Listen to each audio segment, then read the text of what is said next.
Hi everybody, this is Jeffrey with Persuasion Reading List. I'm sitting here today with Stephen Moore. He's my first guest for my first podcast. So Stephen, tell me a little about yourself. Welcome. Well, I'm just so happy to share in this space with you, and just an amazing soul, and I believe that you're going to change the world. So that's very kind. Thank you. Thank no, you. really do. Most people know me by my superhero name, Which is the Uplifter. I love it. All right. And I just have a rare ability to encourage people, and I try to bring that to all the spaces that I go to. That's great. So yeah. Well, Stephen and I, we met at the Dale Carnegie course earlier this year, 2017. And I mentioned at the time that I was interested in starting a podcast, and I don't think without your encouragement, I maybe would have not been here. So I really awesome. appreciate it. That is Really so appreciate cool. it. And like I said, this is the first one, so I'm very nervous. You never forget your first. Yeah. I'm very nervous how it's all going to go. We'll see. That'll be great. Right. Well, the Uplifter, that's your job, right? Tell us about your job. Yes. What's the name of your company, just so I can get it right? It's called Leadership 3P. Leadership 3P. In my work, I do facilitation for large automotive groups, and we teach a behavior styles course called Understanding People, and it's a great course to increase your likability. If you can imagine the auto industry, you have a bad rap, you know? Yeah, sure. And so when people come into car dealerships, you know, they have the wall up and they have a lot of anxiety about the process. Okay. And clients that I work with, we teach that as a model to help reduce anxiety and increase likability. Reduce anxiety of the customers? Yeah, all right. absolutely. Absolutely. Yeah. Doing that, I mean, is it a big shift for the employees of those car dealerships? Absolutely. Yeah. Absolutely.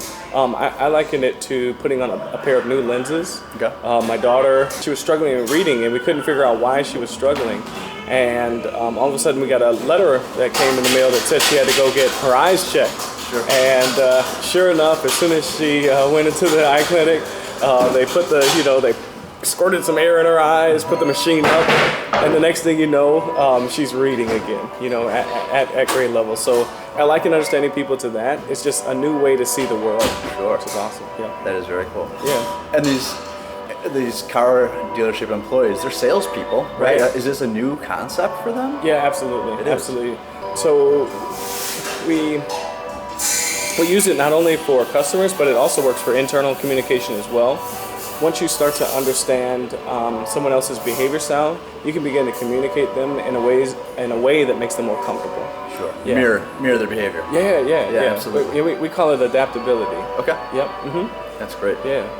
And you are like a senior fellow at where you work, or a senior? Yeah. Are you a co-founder? So I'm a partner right now, Okay. and at the next year I'll be the owner. So, which is pretty cool. I know, high five, right? That's fantastic. No, it's more responsibility. That might be true.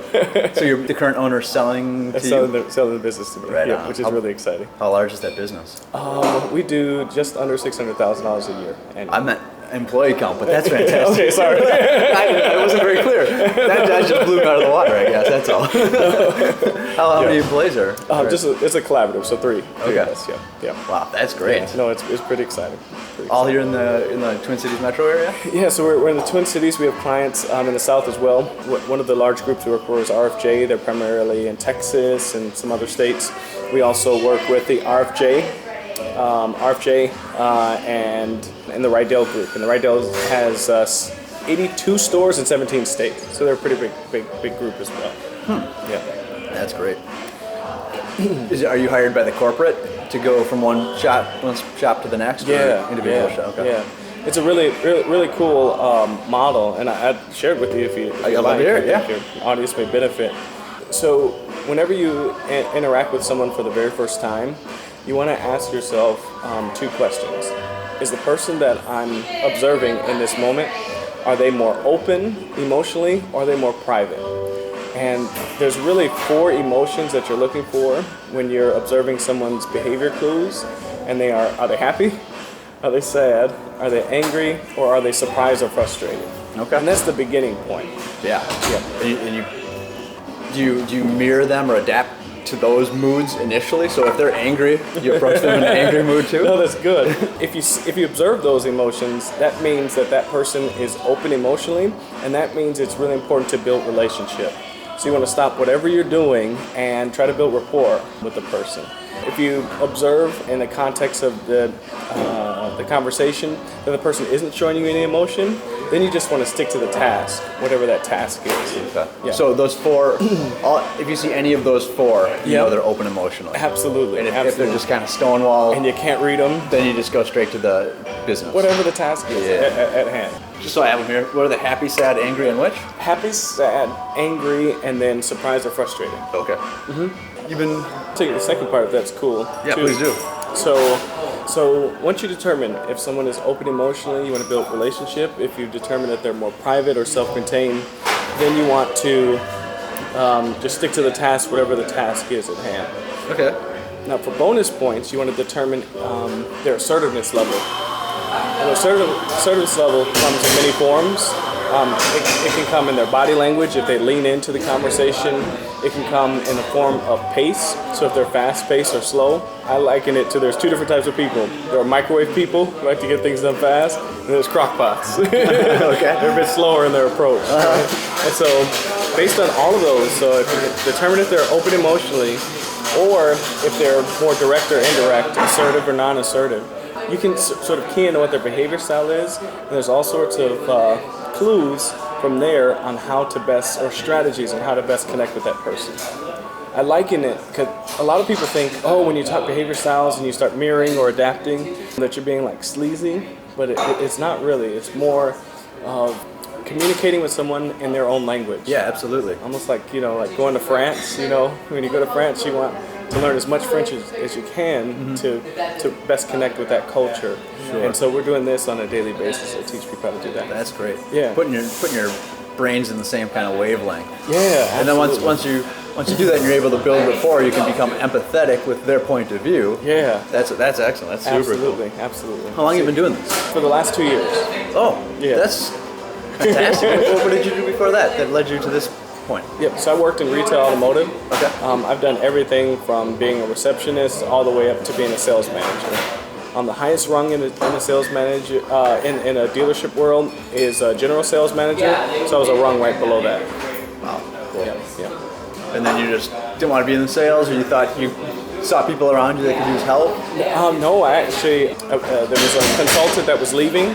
And I was in a workshop with the owner of our company, and he just liked my energy and wanted me to take their place and be his replacement. So wow. Yeah, it's a really cool opportunity, once in a lifetime opportunity. No kidding. Yeah, That's really fantastic. Really yeah. Yeah.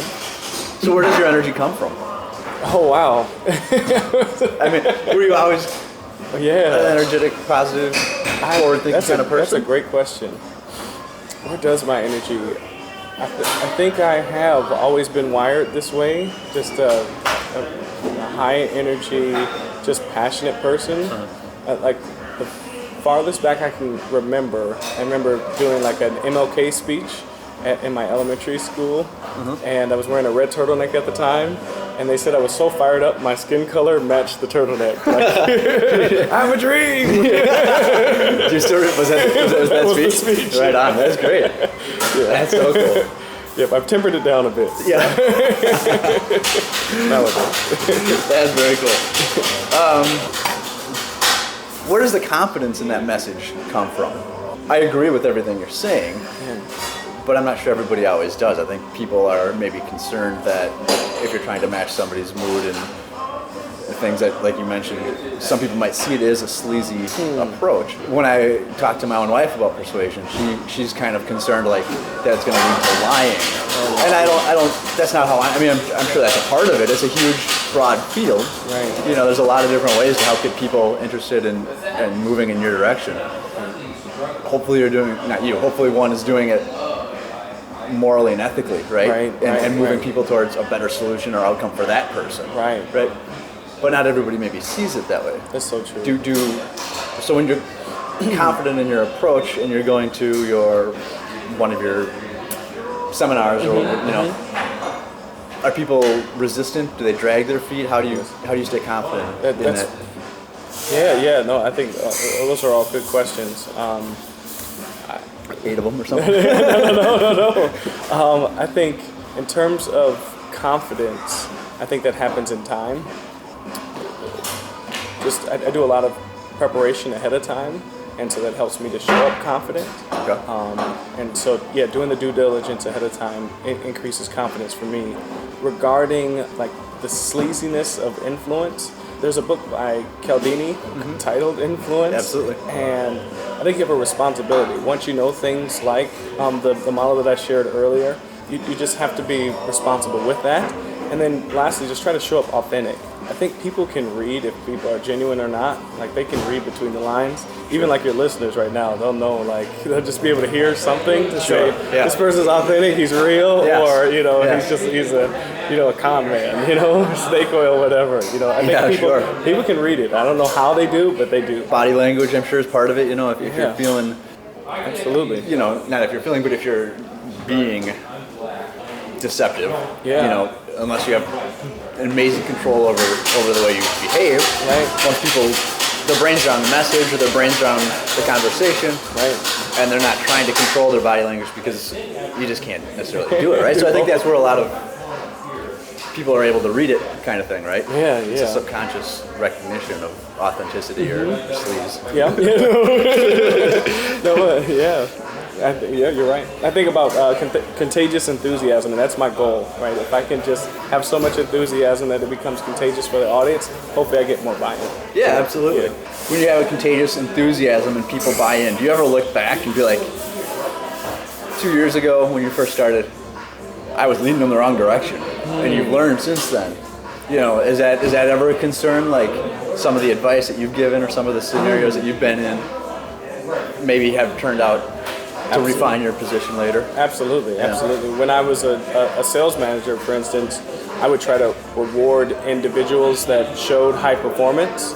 But now, after studying and just being in the craft for a longer period of time and through coaching, now I'd rather reward group performance or people that are showing the values that the client that I'm working for holds nearest to their organization.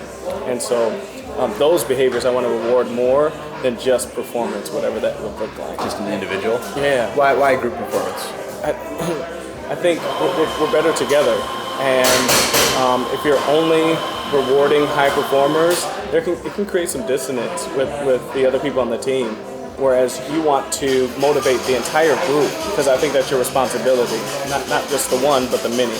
Does that ever cause dissonance then with the top performers who are thinking they're not being recognized and they're dragging along the slack? Yeah, I think you're right. I think there's a balanced approach. Yeah. The power of the and. So yes, you do want to power of the and. I like that. Yeah. You want to reward the high performers, but do it in such a way that it doesn't take away from your collective group efforts. That's very cool. How long is a seminar that you'd go into an automotive shop and work with that team? That's good.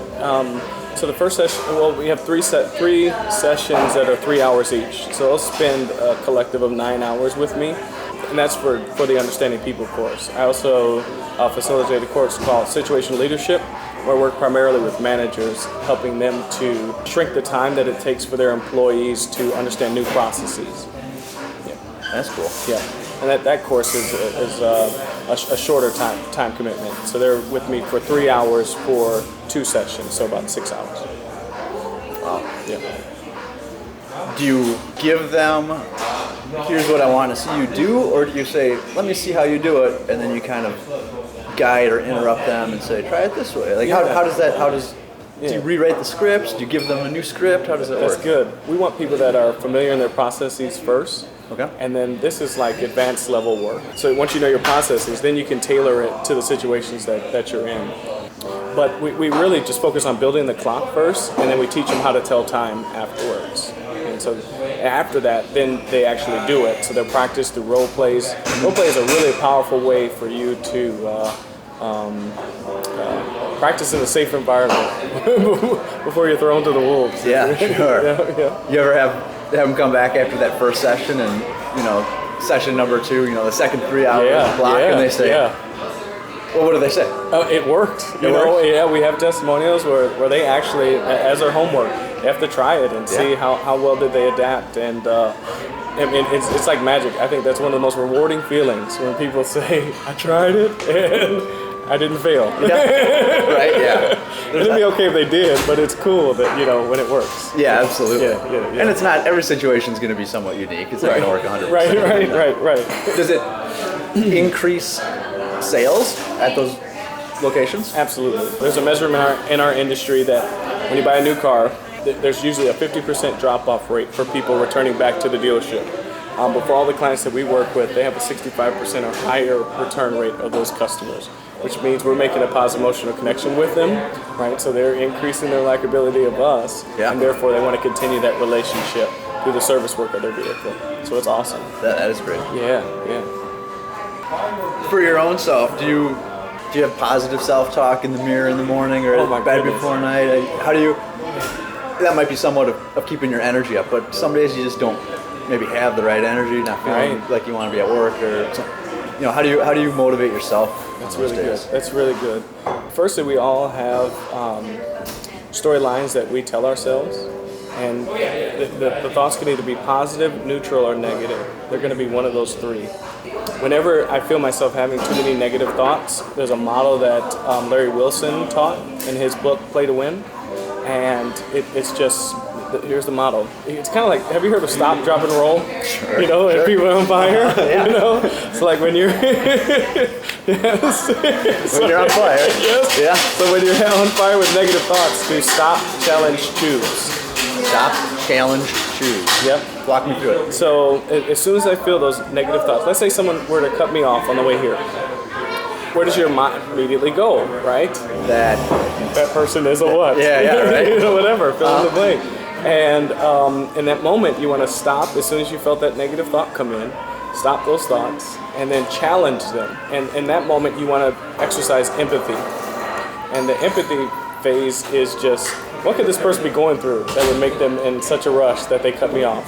Maybe they didn't see me, or maybe they were on their way to emergency, or maybe they're having a bad day. You know, in that moment, I'm going to challenge the negative thoughts that this person is a jerk, or they just did it to hurt me. Yeah. And I'm going to tell myself a different narrative. And then, so after the challenge part, then I get to choose. But the choice aspect is the behavior that we demonstrate, and those have to be set up ahead of time. So I have to have a core set or an image of who I want to project to the world, and my choice is to line up to whatever that image is. Does that make sense? Yeah. So it's like, I want to be a positive, kind person, generous person. That's my narrative. Yep. And in that moment, if I were to have this argument, you know, with this guy who cut me off, it wouldn't be in alignment with that person that I wanted to be. Okay. So stop, challenge, and then choose to line up with whatever values that you've already predetermined. Yeah. So you're reframing that situation. Like you said, you don't know what kind of day that person's had, so you're kind of reframing it, and then obviously, more often than not, it's probably not a personal. Right. You know, people I think frequently take things that they cut me off. They're just cut a car off, not you. You know. Right. Yeah. All right. I'll give you an example. One time, I left a meeting. I got a text message that my wife was going to the emergency room. And I'm all the way in St. Louis Park. I need to make it to St. Paul. For your listeners, that's about a half an hour drive, right? And so I'm on my way to the emergency room. My wife's having emergency surgery, and there's this red truck that's in the left lane, and he's doing all of 50 miles per hour. And I'm trying to get to my wife as fast as I can, and so I'm laying on the horn, you know? And the whole time, what is he thinking about me? This dude is a jerk, or whatever, you know?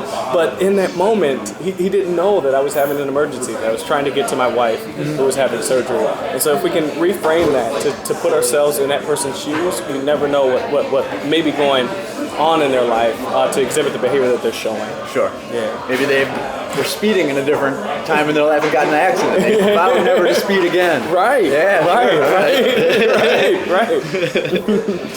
You're listening to another exclusive interview from the Persuasion Play podcast with Jeffrey Thomas. Do you test and refine the message that you teach? Kind of something, going back to when I said you look back and maybe one of the messages or positions you had taught earlier, you've come to refine. Is that an ongoing process? Absolutely. Or is that Yes. So the message has to be refined over time, and that comes with life experiences, that comes with studying, or just having a better idea.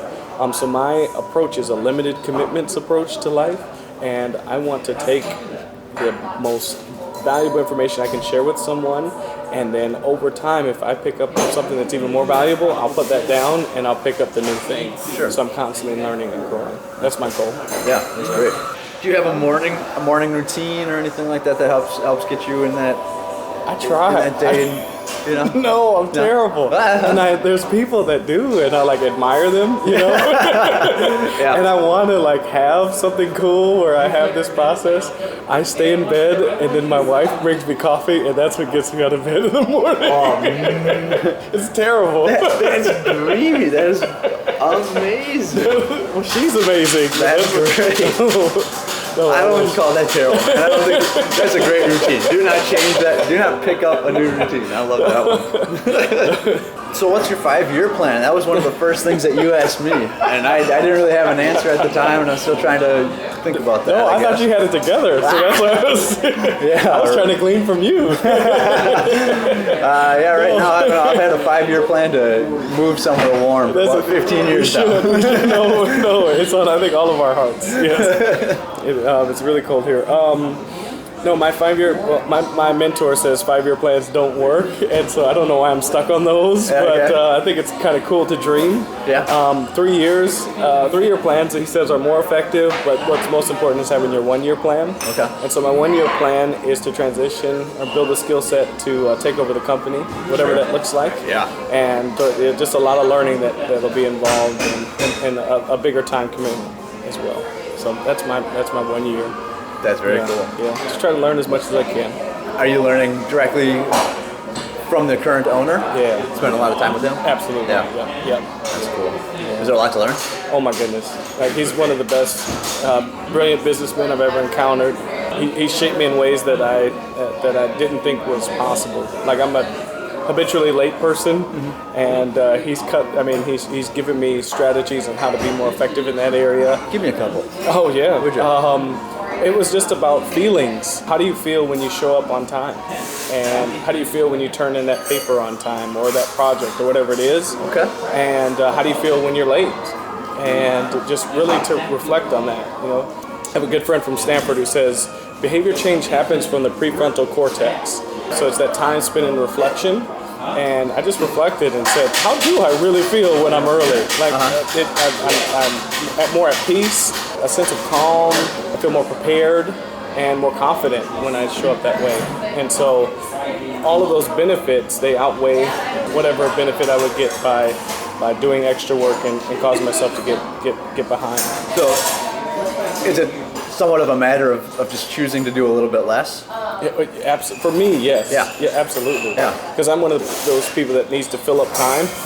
And so if I have an hour to go to my next appointment, well, I want to make sure I'm maximizing it as much as possible. But then I get carried away in an email or a project, and then, I've got 15 minutes to make it. Sure. Yeah. Whereas now, I'll just table that to make sure that I'm on time for whatever I need to get to. Very cool. Yeah. You have 2 kids, is that right? Yep, two daughters. Do you find yourself using the techniques you use at work, trying to teach them this, or just lead by example more? That's a great question. No, I would share it with them later in life. How old? What's the ages? Right now they're 8 and 6. Okay. Yep. So still so young. But if they're in a professional setting, or if they're an introvert like me and they needed some skills on how to thrive in an extrovert world, then I would definitely share it with them. You're an introvert? I am. Really? Yes. Right on. Yeah. I kind of think I am too, but everyone says I'm not. And I don't know why they say that. No. I mean, I don't see it in you. No. I think it's all about how we recharge. Yeah. How do you recharge? By reading. Yeah. Just making sure I get alone time. Yeah. And just decompressing like that. Yeah, that's really, all those things help me to recharge. How about you? Alone time. Yeah, absolutely. Alone time. I love reading. My wife and I will watch TV at night, but if it's my time by myself, I rarely turn on the TV. I'd much rather read. I love sleeping, but I hate going to bed. You know, like once I'm asleep, I'll sleep, but I'd rather just stay up and read. You know, even if I watch TV or whatever's going on, I almost always read before bed. There's nothing else. It's just kind of my time alone. Yeah. You know, maybe not always with my thoughts, maybe as much as I sometimes wish I would. Got it. Yeah. You know? No, thank you. But right now I just picked up a book on self-hypnosis and kind of I'm only 9 pages into it. Yeah. But the idea in the 9 pages that I've read so far is that some people call it reflection or prayer or being alone in the woods or meditation or self-hypnosis.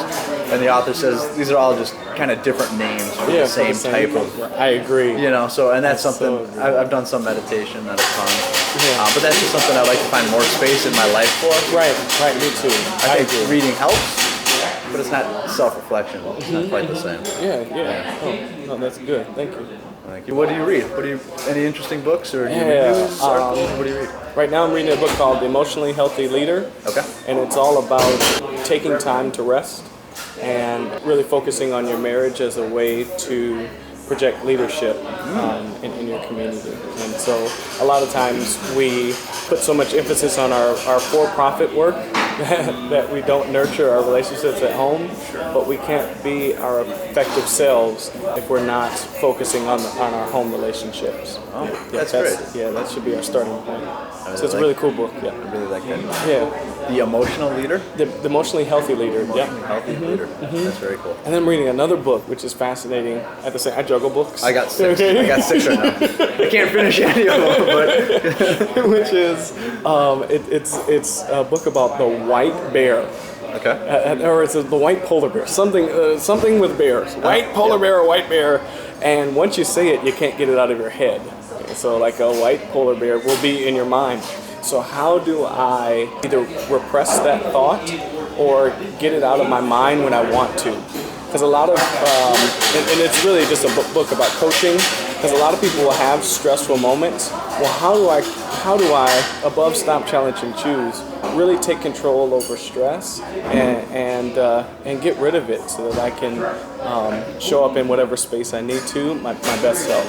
And so that's a fascinating book that I'm reading as well. Yeah, that sounds interesting. That's something I talk with my daughter a lot. Like, we can only really focus on one thing at a time. Right. And right now I'm focused on getting dinner on the table, or I'm focused on her brother who's fighting, or and she fills my brain with, sometimes it's just song, or sometimes it's Dad, check this out, or whatever. It's just like, I'll give you time and focus, but I have to spend my focus on other things too. Yeah.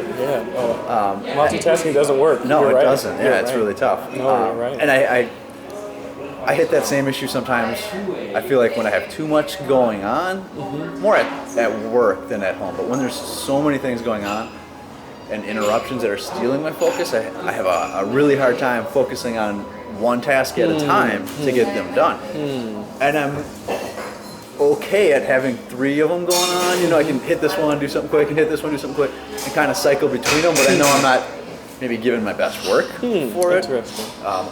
When I'm not able to focus on one thing, I know I'm not giving my most creative solutions, because creativity needs time and space. That's good. That's really and good. Sometimes you don't always have the luxury of those things. Yeah. And I think as a leader, being able to demonstrate that, hey team, if you're able to slow down, maybe things will work out better in the long run. It's a really good approach, but sometimes it's really hard to do, right? Absolutely. Yeah. Easy says does hard. Yeah. Yeah. No, I agree.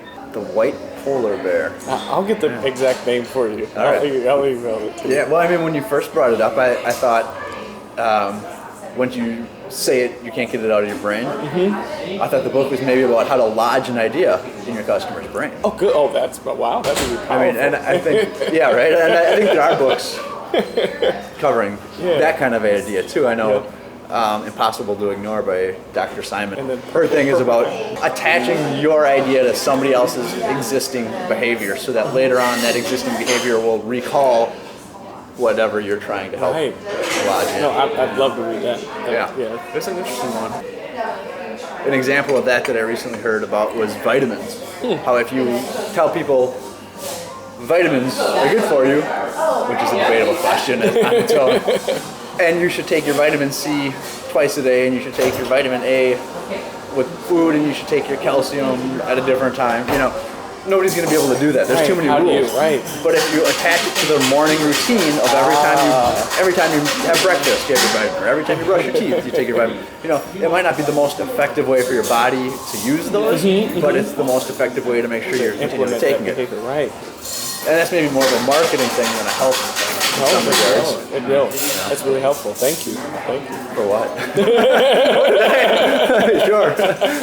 For future work. Yeah, right? Absolutely. What are your thoughts on technology or the way social networking impacts people?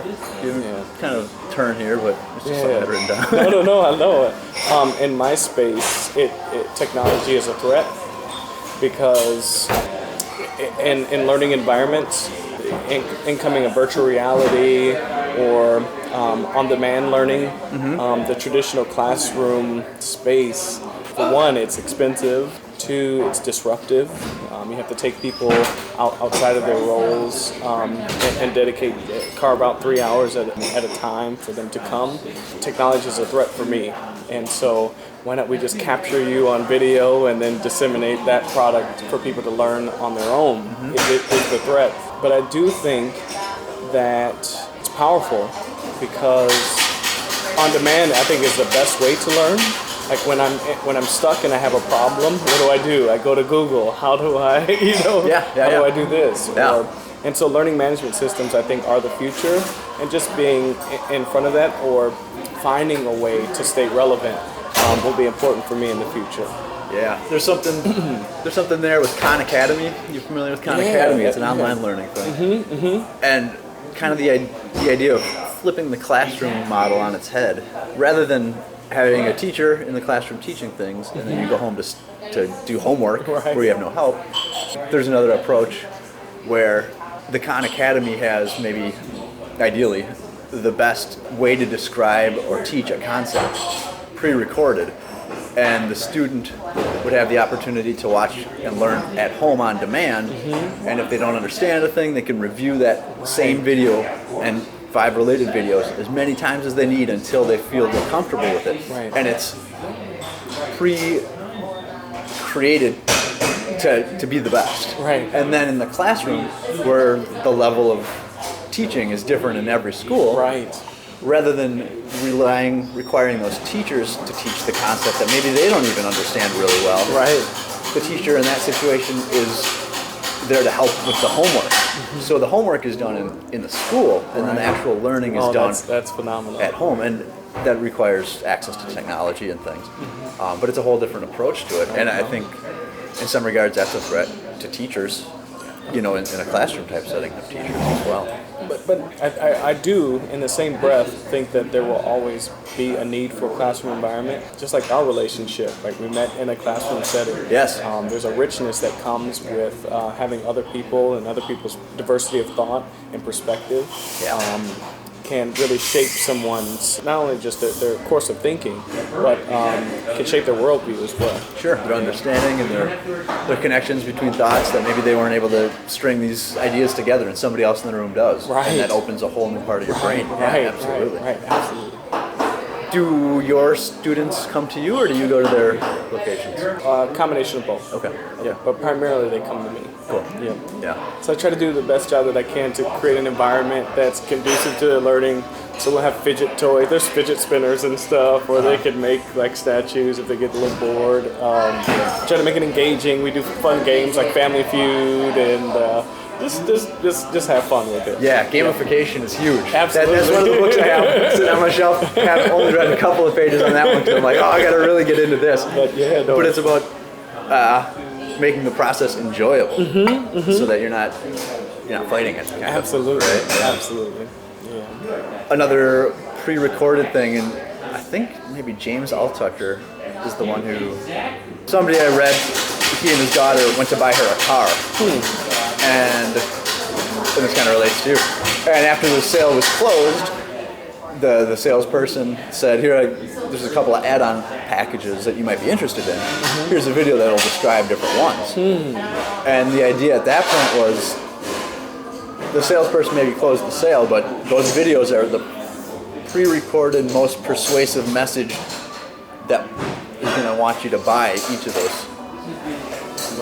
those options. And you may be able to say no, but when they're a very persuasive message, it's hard to say no sometimes. And as much as the teacher position might be threatened by learning on demand, sales positions and other positions are as well. Right. When you look at the auto industry, the people that don't adapt their processes to make them more customer centric, they're going to be the dinosaurs. They're going to get left behind. And that's our goal, is to teach models that actually help people to serve others. And I think if we do a good job of serving others, then value will come. A video doesn't do service. A video doesn't emotionally connect. Right. But if you can do a good job of helping others, I think that's the key. Good things will happen. That's cool. I'm working on my first book. What are you writing? It's really exciting. Tell me. It's called Collecting Gems from Giants. And it's my journey gathering big ideas from small conversations with everyday people. Yes. And I think if the world would be better served if we would look at every interaction that we encounter as an opportunity to gain something that will help us to better navigate the world. And so I just take lessons both from spoken word, but also observations as well of others. And just I like to tell how those things have impacted my life. And one for instance, was something that my dad always told me: the cream always rises to the top. Sure. So if you're ever worried about your current position in the world, or you may feel like you're in a down place, if you're cream, you're gonna rise to the top. That's and good. So just believe it. And so things like that to That's great. help people. For more information about persuasion, motivation, and mindset, and how you can influence your brain and the brains around you, visit my website at https://goldmine.marketing. How far along are you? Not very far. How long have you been writing? It's a hard process. Writing is the most difficult thing I think I've ever done in my life. Yeah. Because you don't know. It's like, it's organic. There's no, I'm not taking other people's thoughts. It's coming from within. Sure. It's a really difficult process. But it'll be fun once it's all done. When do you do that? Late at night, early in the morning? That's good. Do you set aside time? I just try to carve out time, at least 30 minutes a day, but it's hard. That's great. Yeah, most of it happens in my mind, and I haven't built the discipline yet because it's my first time. But I'm still just navigating, finding my way. That's super cool. One of the things in that hypnosis book, I haven't got to that part yet. All right. Talks about being able to form fully developed thoughts and basically see it in your brain and just be able to put it on page. I would love it, yes. You know what I'm saying? I was like, I hope that works out, I'm going to try that.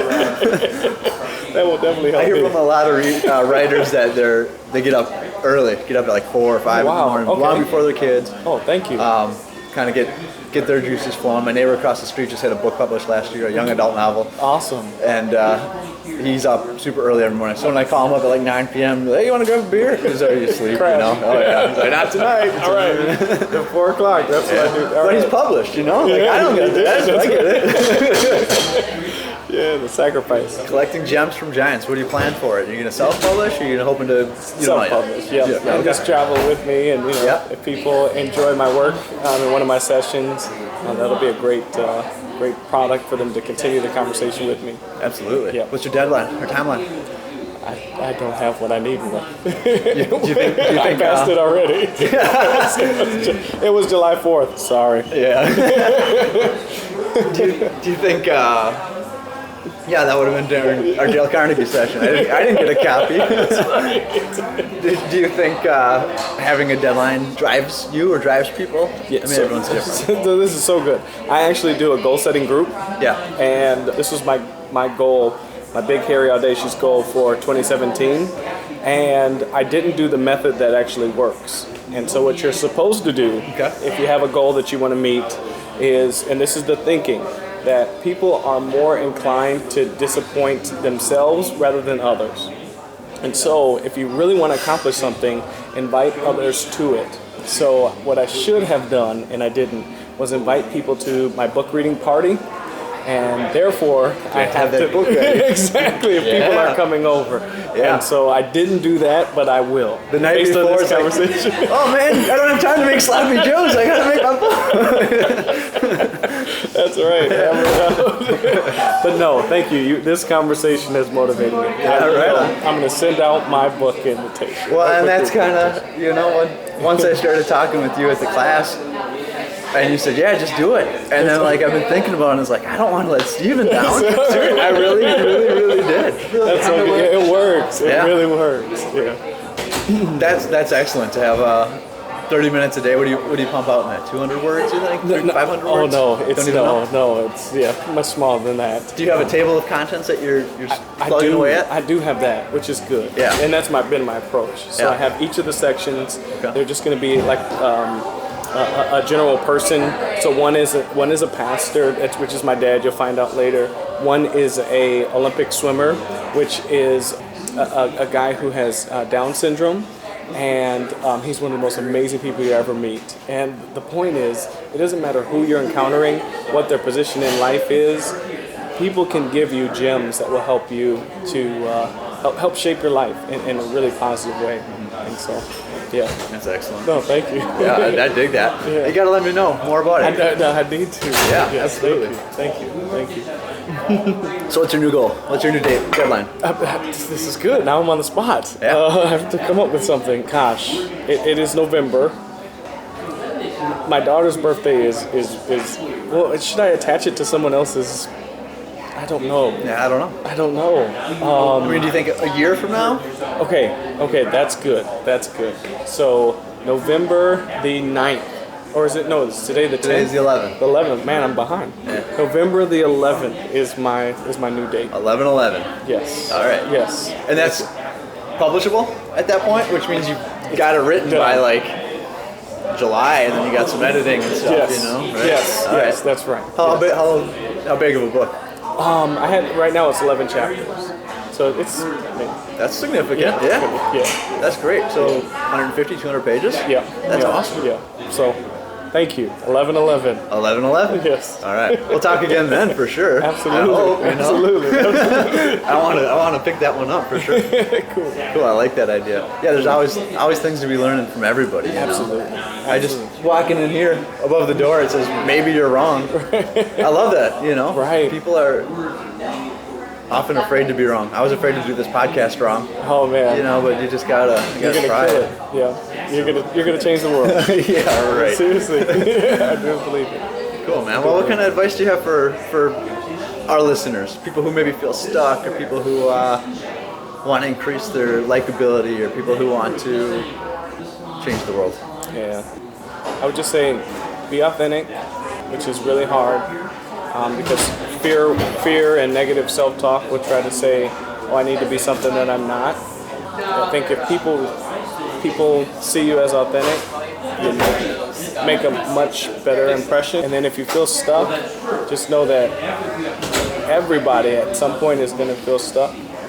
But just have a group of people around you that will encourage you and support you, and you can get through anything. That's cool, man. I mean, already a couple of times you've told me I'm going to change the world, and I don't know where you're coming up with that. You are. But is that something you tell everybody? No. It makes me feel good inside, man. It really does. No, it's a feeling. It's a motivating, now I don't want to let you down kind of thing. I got to change that world. Now you got to live up to it, though. Yeah. No, but you are. You really are. Change the world. Unbelievable. Cool, man. Yeah. Do you feel you've been using the Dale Carnegie principles? Something we had discussed over email was the very first one, which is don't criticize, condemn, or complain. Right. That's a great point. The thing that I found most beneficial is my name is, and then a pause to your last name. Yeah. That's helped me to show up a lot more confident when I'm working with executives. So my name is Stephen Moore. Yeah. It's helps them stick in their brain, or what does it help with? Well, it helps me to show up confident. Okay. Just because in interpersonal communication, I feel a little awkward Okay. But when I'm in front of a group, I feel a lot more comfortable. Really? And so having that beginning point, I'm Stephen Moore, really sets the tone. Yeah. And helps me to transition into that conversation more confidently. That's cool. Yeah.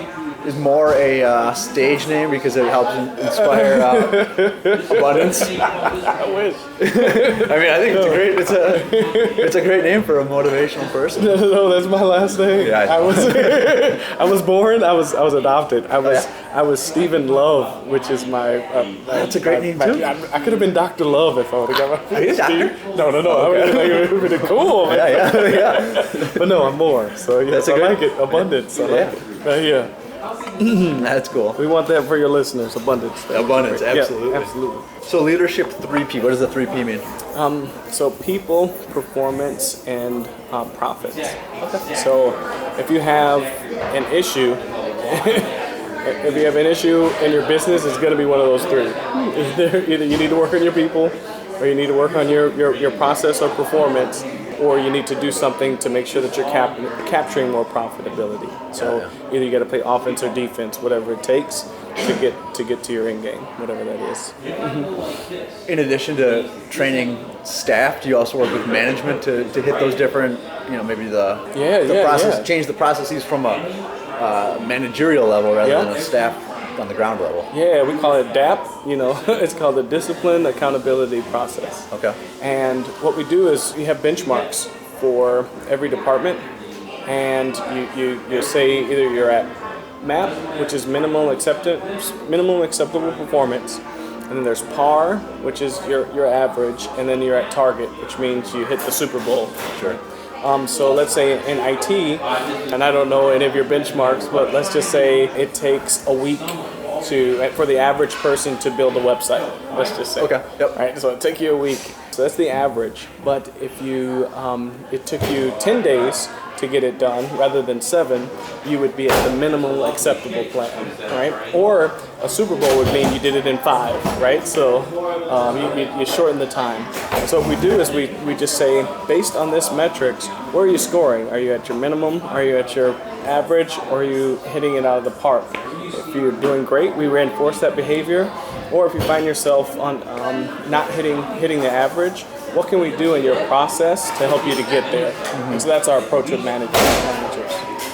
That's very cool. That's do people when you work with managers on this, do their reports push back? Do they feel like it's a personal type attack, saying you're only at the minimum level, or is it something maybe they already are aware of? They're aware of, right? And maybe that makes them defensive. Most people are accepting. They need the help, right? So they're in a hole. They don't know how to get out, and so that's where the coaching comes in. So if it's taking you 10 days to get the website, well, let's look at your time management. What things do you need to do there? What are some of the behaviors that you need to eliminate to help you to get there? Or is it a matter of tools? Do you need some best practices to help you to get there as well? Or education or whatever it is. But just identifying where you're at. We call it, first you have to know what the score is, and then you have to change the score after that. So you need to be able to keep the score, right? So know where you're at, and then change the score. Cool. Keep, change. Yeah. So where can people find you? My Instagram is my name, so it's Stephen STEPHEN.R.Moore MOORE. Okay. And you can find me there. It's just pictures of my kids right now. That's all right. Occasional motivational stuff. Yeah. I said Stephen.R.Moore on Instagram. Yep. Leadership3p.com. Yep. All right. Yep, that's a great place. And I'm in the process of developing a website, the Uplifter. And so .com? I hope. It is expensive. Is it? Yeah, domain names are tough, aren't they? Yep. It's really hard to find them. The Uplifter.com is good. Yeah. How else? What other? You do like Steven the Uplifter. That would be cool too. I mean, it's probably more available. Yes, it would. Almost every 2-word combination I can think of is taken. Yes, yeah. Especially if it's the. It's hard to get those. Yep. That's cool. And then your book. See it in a year? 11/11. I love it. I'm going to invite you to the party. All right. I can't wait. All right. I can't wait. Awesome. Well, thank you so much for just sharing coffee with me. And Yeah, thank you, Steven. No, I really appreciate the opportunity to be your first. Yeah, first man. podcast. Me too. I hope I can get a couple more people interested. I was so thrilled that you were willing to spend the time with me. I really appreciate it. Oh, thank you. Let's get a picture under that. Maybe you're wrong. That's awesome. Thanks, Thank Steven. you, Jeffrey. And everybody check Steven Moore out at leadership3p.com, and the uplifter.com is coming, something like that. Yeah. We'll find that. I'll update the website or something when we have more information. I love it. Awesome.